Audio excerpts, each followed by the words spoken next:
Hello दोस्तों, कैसे हो आप सब। कहानी की शुरुआत एक 1997 में सिंगापुर के राफेल नाम के होटल से होती है। वहाँ सोल्जर्स का ग्रुप डांस कर रहा था। सब मजे करने में लगे हुए थे। सब जापान के खिलाफ लड़कर वर्ल्ड वॉर 2 के खत्म होने का जश्न मना रहे हैं। पार्टी में ऑस्ट्रेलियन नर्स सुजैन को दिखाते हैं। वो एक आदमी के साथ डांस कर रही है। ऐसी ही एक और लेडी जिसका नाम है रोजमेरी, वो अपने सोल्जर पति के साथ नाच रही है। दोनों प्यार में डूबे हुए थे। तभी टेबल पे बैठा अमेरिकन आदमी और औरत बात कर रहे कि जापानीज अमेरिकन को कभी नहीं हरा सकते। तभी एक बड़ा सा धमाका बाहर की तरफ हुआ।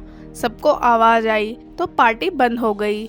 एक आदमी ने आकर बताया जापानी सोल्जर्स बॉर्डर पे हमला करके जबरदस्ती यहाँ सिंगापुर में घुस आए हैं। वो सिटी की तरफ आ रहे हैं। सब पे कभी भी हमला हो सकता है। सारे बच्चे और औरतों को एक शिप पे चढ़ा दिया गया ताकि वो सब सेफ जगह पे जा सकें। वहीं आदमी लोग को फ्रंट लाइन पे आना पड़ा। कपल्स एक दूसरे को गुड बाय कहने लगे क्योंकि औरतों को अपने पति बॉयफ्रेंड को छोड़ के शिप पे जाना है। ऑस्ट्रेलियन नर्स ने सारे लोगों का शिप पे ध्यान रखा। उसने बातें करी, उन्हें शांत कराया। सबको शिप पे सेफ्टी के लिए कुछ घंटों के लिए लाइफ जैकेट्स दी गई। रात तो गुजर गई, कुछ नहीं हुआ, सब सेफ थे। लेकिन जैसे ही सुबह हुई जापानीज एयरबेस ने हमला कर दिया। काफी सारे एयरक्राफ्ट्स भी शिप की तरफ आए। शिप के लोग इधर उधर भागने लगे। काफी सारे बच्चे औरतें अटैक में मारे गए और कुछ पानी में कूद गए। कुछ लाइफ बोट्स पर चढ़ के पास वाले आइलैंड पर आ गए।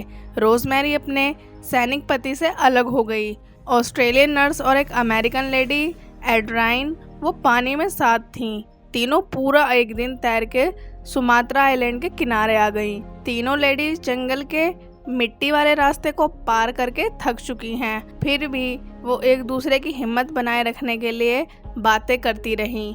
तीनों ने आइलैंड पे सबसे पहली चीज देखी, वहाँ जापानीज सोल्जर साइकिल से जा रहे हैं। सारे सैनिक एक लाइन में औरतों के सामने से गए। फिर कार से एक आदमी उतरा। ये जापानीज फोर्स का कैप्टन है। इसका नाम है तनाका। तनाका ने तीनों लेडीज को कार में बैठने का इशारा किया और उन्हें लिफ्ट दी। रास्ते में एड्रेन कहने लगी जापानीज ने उनके साथ गलत किया। उन्होंने उस शिप पर हमला किया जिसमें बच्चे और औरतें थीं। ये सब जिनेवा कन्वेंशन के लिए हुआ था, पर जापान ने ये कन्वेंशन कभी साइन ही नहीं किया। जैसे ही तीनों लेडीज कार से उतरी, एक जापानीज सर्जेंट ने रोजमेरी को कान पे फालतू में थप्पड़ मारा। फिर लेडीज को अंदर एक बड़े से ग्रुप के पास लाकर छोड़ दिया गया। शिप के जितने बचे हुए लोग थे और बाकी लाइफ बोट से आए हुए लोग, सबको यहीं पर लाया गया। सुजैन अपनी नर्स दोस्तों से दोबारा मिल पाई। वो सबको सेफ देख के खुश हुई। फिर सोल्जर्स लोगों को प्रिजन की तरफ ले गए। वहाँ कुछ शेड बने हुए हैं। इस जगह पर काफी अलग अलग टाइप के लोग रह रहे हैं। अगली सुबह सबको सोल्जर्स ने उठाया। वो सब शिप के लोगों को ऐसे ट्रीट कर रहे जैसे वो कोई भेड़ बकरी हो। कर्नल ने अनाउंस किया जितने लोग प्रिजन के अंदर हैं अब वो सब जापानीज गवर्नमेंट के कैदी हैं। आज से कैदियों को जापानीज रूल के हिसाब से रहना होगा। जब एक लेडी ने इस बात से इनकार किया तो सर्जेंट ने लेडी को बहुत मारा। सोल्जर ने जबरदस्ती कैदियों को जापानीज झंडे के नीचे झुकाया। बैकग्राउंड में जापानीज नेशनल एंथम बज रहा था। थोड़ी देर बाद एक ट्रक बची हुई सब्जी और मीट कैदियों के लिए गिरा के चला गया। कैदियों को मीट और राशन आपस में बांट के खाना है। ये खाना 400 कैदियों के लिए था। खाते टाइम लेडीज बोली, इस शेड में हर तरह का इंसान रह रहा है, जैसे डच, इंग्लिश, आयरिश, पुर्तगाली, चाइनीज, ऑस्ट्रेलियन। सब जने सोसाइटी के अलग अलग लेवल से आते हैं। कोई गरीब है, कोई अमीर है, तो कोई मिडिल क्लास। कुछ इंग्लिश और डच औरतों के बीच बहसबाजी होने लगी, लेकिन सबने उन्हें शांत कराया। उन्हें मिलकर रहना होगा, तभी शायद में शांति से वो सब रह पाएंगे। फिर हम एक जूइश लेडी को देखते हैं। इसका नाम है वर्स्टेक वीरो। वीरो एक डॉक्टर है। वो जापानी सोल्जर्स के बहुत करीब है क्योंकि वो सोल्जर्स का इलाज करती। जब लेडीज ने वीरो से पूछा, अच्छा तुम कहाँ से हो, तो वीरो बोली, मुझे घुलने मिलने का शौक नहीं है, ना मैं ये किसी को बताऊंगी कि मैं कहाँ से हूँ। खाने के बाद लेडीज खेत में सारा दिन काम करती। बाल्टी पानी से भर भर के वो खेत तक जाती। ये उनकी ड्यूटीज हैं जो उन्हें करनी ही पड़ेंगी, चाहे वो थके या मरे। कुछ लेडीज बाल्टी भर भर के सोल्जर्स के सेट तक ले जाती। सोल्जर्स पानी से नहाते और वो इतने बेशर्म थे कि लेडीज के सामने ही कपड़े उतार देते। एक लेडी ने अफवाह फैला दी कि सोल्जर्स ने शिप के आदमियों को पहाड़ के उस तरफ जेल में रखा हुआ है। उसकी बात किसी ने नहीं मानी, लेकिन रोजमेरी इस बात से खुश थी, क्योंकि अगर ऐसा है तो उसका पति भी यहीं सोल्जर्स के पास होगा। कुछ टाइम बाद शेड में महामारी फैल गई। कैदियों को मलेरिया होने लगा। कुछ कैदी मर गए तो कुछ बिल्कुल अधमरे हो गए। शेड की सबसे पुरानी लेडी मिसेस रॉबर्ट को भी मलेरिया हो गया। वो अपने साथ पपी भी लेकर आई थी। कुछ औरतें रॉबर्ट को मारने पे तुल गईं, ताकि उसके मरने के बाद वो रॉबर्ट के पपी को पकाकर खा सकें। इस सिचुएशन को देखकर पता लग रहा है कि आप सोसाइटी के किसी भी हिस्से से आए हो।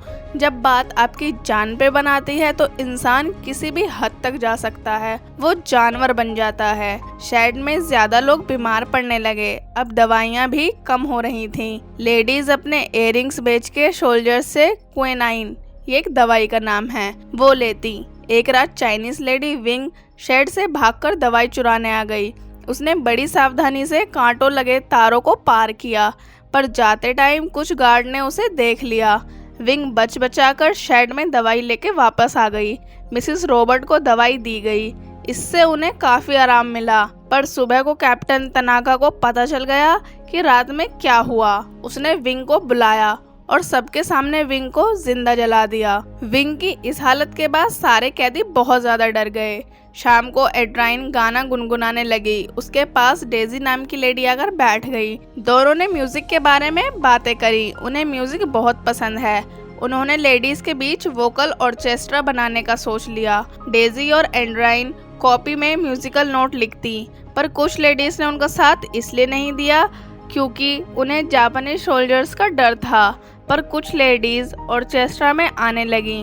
वो बहुत ज़्यादा एक्साइटेड थी। मिसेस रॉबर्ट जो अब बिल्कुल ठीक हो गई हैं। रॉबर्ट गरीब और निचले लोगों की बेइज्जती और बुराई करने लगी। तभी उसकी बेटी ने बताया कि आपको बचाते हुए विंग ने जिंदा जलकर अपनी कुर्बानी दी, फिर भी आप ऐसी बात कर रही हो।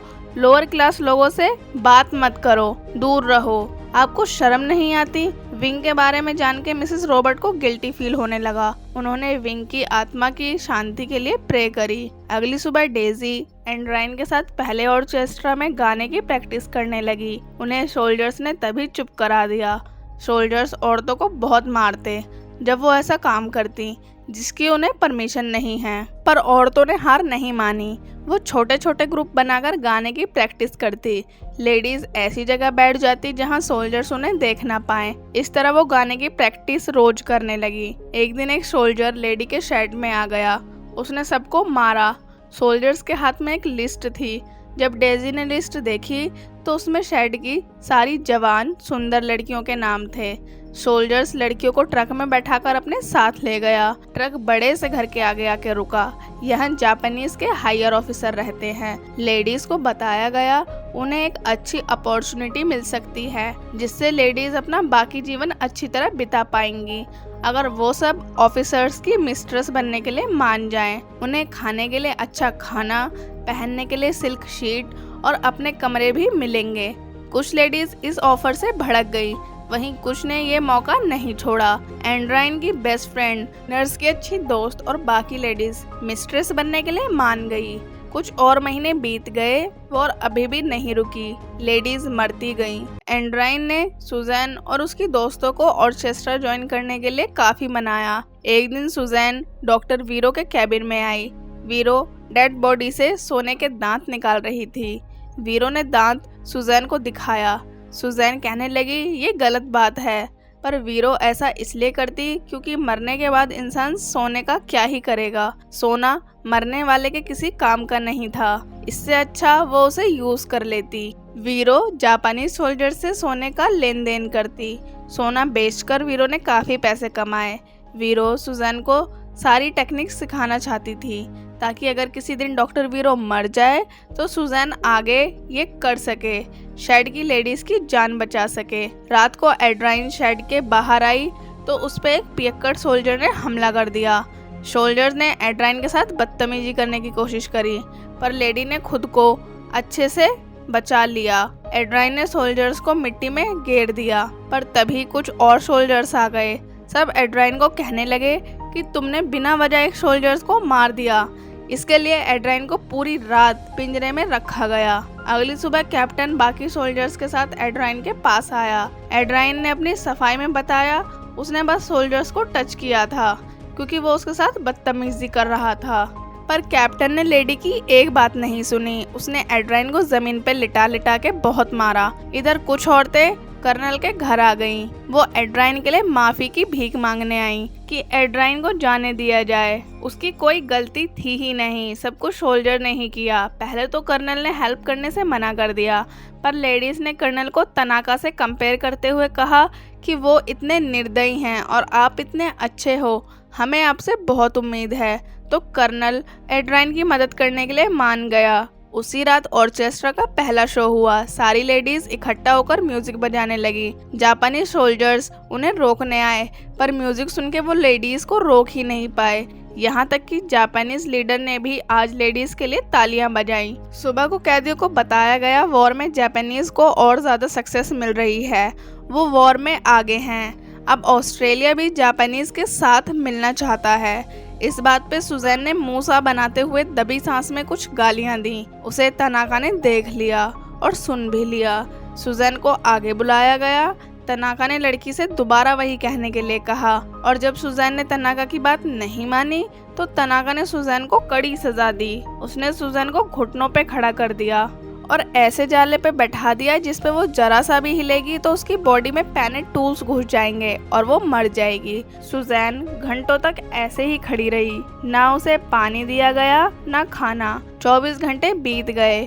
अगली सुबह जब कैप्टन तनाका सुजैन के पास आया, सुजैन अभी भी सही से खड़ी थी। उसकी हिम्मत और जीने की चाहत को देखकर तनाका ने सुजैन को आज़ाद कर दिया। अब सुजैन कुछ भी करने के लिए आज़ाद है। लेडीज हर रात कर्नल और सर्जेंट के लिए ऑर्केस्ट्रा में गाती। जापानी सोल्जर्स औरतों के म्यूजिक के फैन बन गए। कुछ सोल्जर्स ने लेडीज को गिफ्ट के तौर पे साबुन देना शुरू किया। कैदियों को शेड में आए हुए आज 2 साल हो गए। अब उन्हें शेड से कहीं और शिफ्ट किया जा रहा है जहां कम फैसिलिटीज होंगी, कम लाइट होगी, खाना भी कम मिलेगा। पर किसी भी कैदी को शिफ्ट करने का कारण नहीं बताया गया। जाते टाइम लेडीज ने बड़े घर में कुछ लेडीज को चाय की चुस्कियां मारते हुए देखा। ये सब वही लेडीज हैं जिन्होंने मिस्ट्रेस बनने के लिए हाँ कर दी थी। जाते टाइम रोजमेरी ने ट्रक से अपने पति को देखा। जापानी सोल्जर्स आदमी को अपने साथ लेकर आए हैं। इसका बस एक ही मतलब है कि अब रोजमेरी के पति को सोल्जर्स मारने वाले हैं। रोजमेरी रोने लगी। अब वो नई जगह जा रही है। इसके बाद कभी अपने पति से वो मिल नहीं पाएगी जिससे वो दिलो जान से प्यार करती थी। नई जगह पर कैदियों के लिए बेकार सा घर था। वहाँ गद्दे भी नहीं हैं, यहाँ तक कि खाने को कुछ खाना भी नहीं था। लेडीज ने भूख के मारे सांप और ग्रास ऑफर को पकड़ के खाना शुरू कर दिया। काफी सारे कैदी माल न्यूट्रिशन और कच्चा मीट खाने की वजह से बीमार पड़ने लगे। रोजमेरी अपने पति को सोल्जर्स के साथ देखकर अब जीना नहीं चाहती। उसने कई दिनों तक खाना नहीं खाया। वो रात को रोती। फिर एक रात रोजमेरी मर गई। शेड में मिसेस रॉबर्ट और 10 लेडीज कुछ और दिनों में मर गए। शेड की जमीन मुर्दा घर में बदल गई। जितने भी लोग बचकर इस आइलैंड पर आए थे वो सब अपनी पुरानी जिंदगी के बारे में मानो सब कुछ भूल गए हों। वो पहले कैसे रहते थे, कैसे खाते थे, पर उन्होंने कैंप में सीखा कैसे बुरी सिचुएशन में कुछ ही लोग सरवाइव कर पाते हैं। फिर 24 अगस्त 1945 को कर्नल ने सारे कैदियों को इकट्ठा किया और टेबल पे चढ़ के अनाउंस किया कि वॉर खत्म हो चुकी है। वो सबसे माफी मांगता है। अगर उससे कोई भी गलती हुई अब वो कैदियों के लिए सब कुछ करेगा जो वो कुछ कर सकता है। जापानीज फोर्स ने कैदियों को छोड़ दिया। अब वो कुछ भी करने के लिए आज़ाद हैं। औरतें खुशी के मारे नाचने लगीं। अब वो आज़ाद हो गई हैं। बचे हुए कैदियों को 2 हफ्तों में यहाँ से निकालकर सिंगापुर भेज दिया जाएगा। वहाँ से सबको उनके देश में भेज दिया जाएगा। इस कहानी में जो ऑर्केस्ट्रा म्यूजिक यूज़ किया गया है वो रियल ऑर्केस्ट्रा म्यूजिक है जो उस टाइम पे बजाया गया। आज़ाद होने के बाद भी कैदियों ने अपने घर जाकर भी शेड में हुई दोस्ती को हमेशा बनाए रखा। जब तक वो मर नहीं गए, वो दोस्त बने रहे। और इसी के साथ ये सच्ची कहानी यहीं पर खत्म होती है। बाय बाय दोस्तों। और हाँ, चैनल को जल्दी से जाके सब्सक्राइब भी कर लो। बाय।